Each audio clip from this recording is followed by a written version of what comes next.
Have you ever wondered what a massive corporate turnaround actually looks like? I mean, we're talking about a company going from a deep, nine-figure loss to forecasting a record-breaking profit, all in just a few years?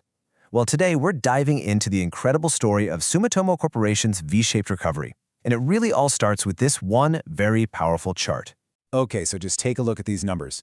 In fiscal year 2021, Sumitomo was in the red, a staggering loss of over 125 billion yen.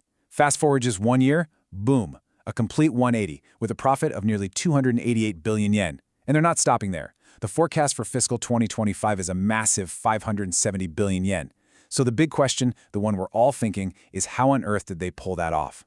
All right, to really understand this comeback, we've got to pop the hood and look at both the numbers and the strategy that made it all happen. But first, let's just quickly clarify what that profit figure we just saw actually is. So when we talk about these huge numbers, the official term is profit attributable to owners of the parent. I know, it's a mouthful. You can just think of it as net profit.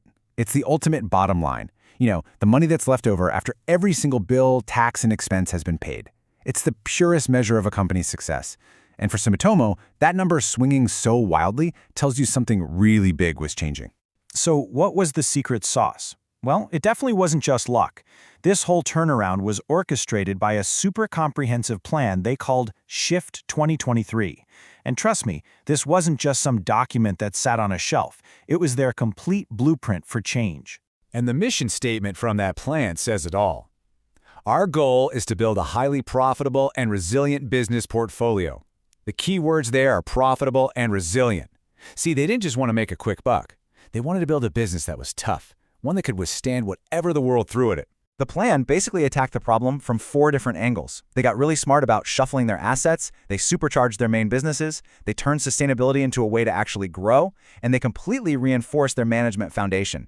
It was, a total overhaul. And you could see the strategy working in the numbers. This one here, 0.7x, is their debt-to-equity ratio. Just think of it like a financial health check. It compares what a company owes to what it owns. By dropping this number so much in just 1 year, Sumitomo was sending a crystal-clear signal to investors. Hey, we're more stable, we're more disciplined, and we're way less risky.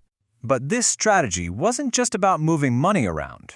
No, to really make that shift happen, Sumitomo had to fundamentally reorganize its entire company structure to line up with its new priorities and just, the way the business world is heading. And you can see that change right here in black and white. On the left is the old way of doing things, kind of broad, general buckets. On the right is the new structure. You can see it's way more specific and focused. For example, that giant mineral resources, energy, chemical, and electronics group got split up into more specialized units, including a whole new team dedicated to energy transformation. This wasn't just about changing names, it was about creating smaller, faster, and more accountable teams. Okay, so with that new foundation from Shift 2023 firmly in place, Sumitomo is already looking ahead. Their next chapter is all about the medium-term plan 2026, and it builds directly on all that recent success. At the very core of this new plan is a really powerful idea: unlocking your power. Now, this isn't just some catchy corporate slogan. It's actually a signal of a major pivot. They're recognizing that their most valuable asset for growing in the future is their people and how agile their organization can be. So how do you unlock your power? Well, they're zeroing in on this powerful 3-part combo. It starts with being able to dream up new business ideas. Then you need leadership that actually empowers teams to go out and build those ideas. And finally, you cap it all off with the speed and agility to get it done in a market that changes in the blink of an eye. And this isn't just talk, they're putting real action behind it. Sumitomo has set some seriously clear and ambitious diversity goals for 2030. They're aiming for 20% female managers, 10% female general managers, and a pretty remarkable 30% female representation on their board. This shows they are deeply committed to broadening their leadership perspectives as a core part of their strategy. Of course, no business plan happens in a perfect bubble. Sumitomo is being really honest and clear-eyed about the challenges coming down the pike. They've identified several key risks they've got to navigate to make sure all this growth is sustainable. So, what's keeping them up at night? Well, they're definitely watching for market shocks that could hit their investments and, you guessed it, geopolitical tensions that could tangle up supply chains. Critically, they're also planning for the risks that come with new climate change regulations.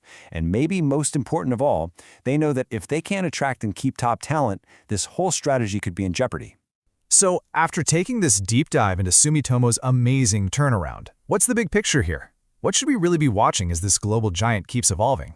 Let's just boil it all down to one final question. What are the key signals, the tells, that will let us know if Sumitomo is going to stay on this successful path?